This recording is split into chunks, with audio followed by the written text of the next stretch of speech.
I will say again that the story I was told when I was a learner in school, it it has its ups and downs. I will say that in elementary school, we were a community, a family. So if one person didn't do well on the test, we would motivate them to do well on the test. And I love that dynamic. It wasn't until I got to middle school and high school where that dynamic changed and it didn't matter. I was told in a classroom we should look up to the teachers. Now in elementary school, definitely. But once I got to middle and high school, no. Because most of the teachers that we was trying to look up to kind of looked down on us. And it didn't help the fact that my mother was an educator. So whatever the teacher told her, I didn't do my work. I got smart. I did this. And I proved that I did my work. Yeah. My experiences made me shut out learning after I graduated from high school, which is why it took me longer to finish college.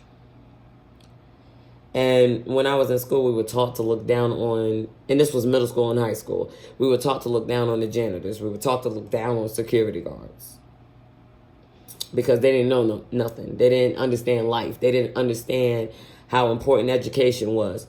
When truth be told, a lot of the janitors and a lot of the security guards was the main reason why me and my classmates graduated.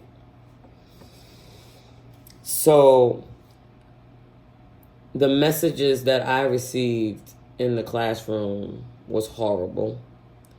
Message I received from my family when I didn't do well was horrible. And the community was in shambles. We had gangs. We had classmates getting killed.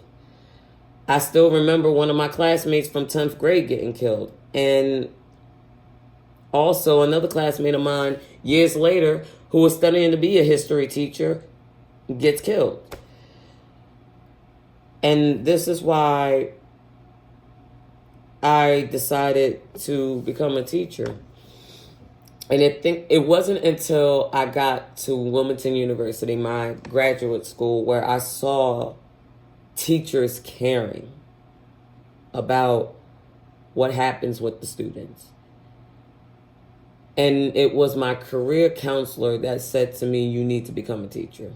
Because I was studying management. I didn't want to become an educator. After the negative experiences I had from middle school to high school, I just didn't want to become an educator. And it was from the negative feedback I got from the teachers and the negative feedback I got from home. Which is why I feel as though my college years, my undergrad years, I didn't care. I became that apathetic learner. Give me what I need to have. Let me read it over. I'll figure it out. I don't need to ask questions. I don't want to ask questions because 9 out of 10, you're going to ridicule me for it.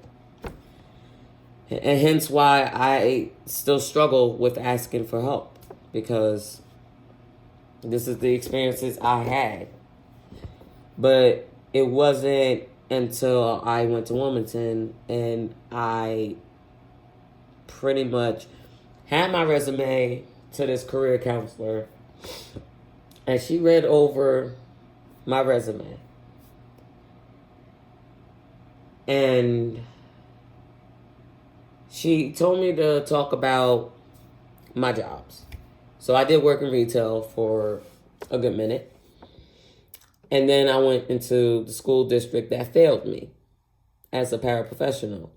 Now, when I talked about my retail, I was, when I talked about what I did in education, I was more excited because I felt as though I was helping the me that didn't get helped through my students. And that's when my career counselor told me I should go into education. I will say my story as a learner in school was negative. And it doesn't help that I still am dealing with the negative connotation that my math teachers left me with, my ELA teachers left me with, and especially my science teachers. And if it wasn't for my history teachers, the career counselor from Wilmington University, I would have never went back into learning at all.